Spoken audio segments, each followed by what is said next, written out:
Okay, you're not even ready for what just went down on Broadway. Picture this. The theater is packed, like shoulder to shoulder, not an empty seat kind of packed. The lights dim. The orchestra hits that first dramatic note. People are literally buzzing because, guess what? Tonight's Eva Perron in Evita is none other than Rachel Zegler. Yes, that Rachel. The one who stirred up the internet with her whole take on Snow White.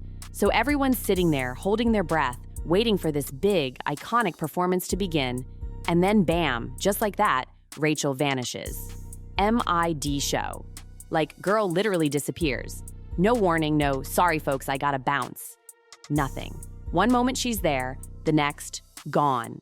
The audience, confused. Whispers everywhere. Phones out.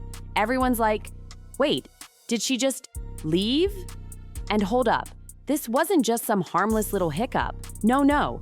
This was a full-blown mid-performance exit, and it threw the entire production into chaos. People were scrambling, talking, waiting. What the heck just happened? Was she sick? Did something go down backstage? And y'all, it only got messier from there. But before we dive into that madness, let's rewind a sec. Because Rachel Zegler's name, it hasn't exactly been squeaky clean lately. A couple of years ago, everyone thought Rachel was Hollywood's new sweetheart. She had the voice, she had the looks, she had the roles. Disney handed her the lead in the live-action Snow White, thinking they had the next big thing. But, plot twist. Instead of wowing everyone, she sparked a firestorm. She started doing press, but instead of hyping up the project, she came out bashing the original Snow White, called it outdated, problematic. Yikes. People were fuming. It wasn't just disappointment, it was rage. The internet exploded. Hashtags, boycott campaigns. People felt like she disrespected a classic. And when the movie finally dropped, total disaster. Box office numbers tanked. Reviews, brutal. Like the kind you don't come back from. Disney lost millions, and a lot of fingers pointed straight at Rachel. Fair or not, the internet made her the villain of the story. Now, any sane person would have taken a step back, right? Gone quiet, laid low, regrouped. But Rachel? Nope. She did the exact opposite. She jumped straight into the spotlight again, this time on Broadway. Yeah, she signed on to play Eva freaking Perron in Evita, one of the most intense, demanding roles in musical history. Girl was swinging big. This was her shot at redemption, a second chance to prove the haters wrong. And for a moment, it actually looked like she might pull it off. Tickets were selling. Buzz was building. People were talking. Some were rooting for her. Others were literally just there waiting for her to mess up. But either way, she had everyone's attention. And then came the night of July 24th, 2025. She had already done the matinee earlier that day. No drama, everything seemed fine. But the evening show, that's when it all came crashing down. Somewhere during the first act, Rachel just left. No explanation, no graceful exit, just ghosted. The stage froze, the crew panicked, they called an intermission. The audience was murmuring, glued to their phones, waiting for any update. Then finally, an announcement. Rachel Zegler would not be returning. Her understudy, Bella Brown, was stepping in. And cue the internet meltdown. Clips started flooding in, tweets flying, everyone trying to figure out what just happened. Official statement? Illness. But, people weren't buying it. If you're sick, why even show up for the night show? And why leave halfway through the first act? Like, girl, what are you doing? Then came the fan footage, videos from before the performance. Rachel backstage, laughing, looking totally fine. No cough, no signs of trouble. That's when the theories went wild. Backstage fight? Creative clash? Emotional breakdown? Nobody knew. But everyone had a theory. And let me tell you, social media was ruthless. Bella Brown, the understudy, stepped in and absolutely killed it. Like, she nailed every note. The crowd was standing, clapping, losing it at curtain call. People were saying they didn't even notice the switch. Ouch. Then Rachel tried to save face. She posted this little message online praising understudies and theater swings. Okay, on the surface, very classy. But most people saw right through it. Damage control, like she was trying to spin the story before it went full wildfire. Too late, though. People weren't ready to forgive her. The Snow White disaster was still fresh in everyone's mind. That whole mess had already painted her as tone-deaf and arrogant. The film had become the poster child for Hollywood's worst PR fails. And now, the Evita mess felt like another nail in the coffin. So after that chaotic mid-show exit, the conversation flipped hard. It wasn't just a bad night, it became the moment where everything came crashing down. Theater people? They do not play. It's not like film where you get retakes. You mess up live, everyone sees it. And when your lead just dips out mid-performance, it's more than embarrassing. It's a massive red flag. The whispers backstage? Deafening. Fans were flooding Reddit threads. Theater insiders were leaking so-called backstage tea. Apparently, Rachel had been acting off for weeks. Rumors of creative disagreements, emotional breakdowns, diva behavior, you name it.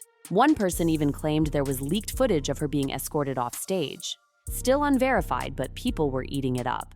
Now, while Rachel was trying to post cute little thank yous to the understudy, social media had already crowned Bella Brown the new queen. The girl stepped in like a total pro, held the audience, delivered every line with fire, and walked off with a standing ovation. That one curtain call video? Viral. Everyone was like, wait, who's Rachel again? And as harsh as it sounds, that's just how fast things move now. One wrong move and you're yesterday's news. But here's where it really gets dark. Because Snow White wasn't just a regular flop. It was an industry-level embarrassment. Disney spent over $250 million making it. And by week 4, it hadn't even crossed $150 million worldwide. Oof, theaters started yanking it off their schedules. Photos of empty screenings were everywhere. And again, Rachel was blamed. Her now infamous interviews trashing the original story, not helping. Fans felt like she disrespected a beloved classic and then delivered a dud in return. Brutal. So, when the Evita disaster happened, it wasn't just another isolated mistake. It was confirmation. People were saying, this is a pattern. Big roles, big platforms, and then Rachel either says the wrong thing or crashes out of nowhere. Even her celebrity friends barely came to her defense. Sure, Nicola Coughlan posted a sweet Instagram story calling Rachel brilliant. But come on, one post against a tsunami of criticism? It didn't even make a dent. Insiders started talking. Rehearsals had been tense. There were reports she was late, pushing for script changes, trying to revamp scenes without approval.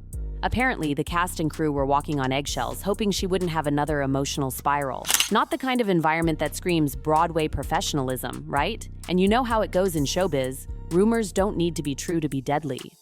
The perception is enough. If people start seeing you as unstable, unreliable, difficult, you're done. Studios don't want the risk. Producers want a sure thing.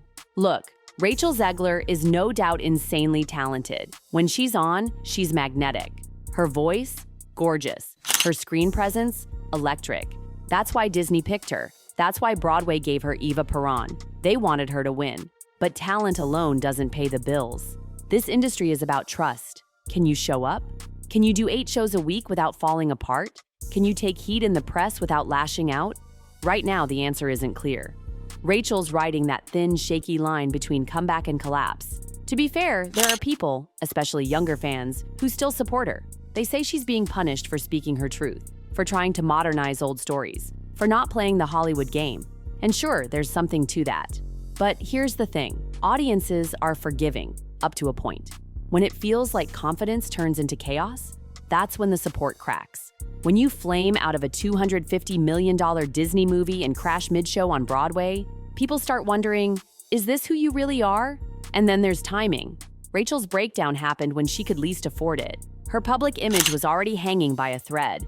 One more hit and, well, here we are. At this point, the industry's watching very closely. Casting directors, producers, executives, they've all got one question. Can she still deliver? Because no matter how big your name, how viral your TikToks, or how woke your press interviews are, if you can't do the job, none of that matters. Rachel right now? She's a huge question mark. Everyone agrees she's gifted. But does she have the stamina, the professionalism, the resilience?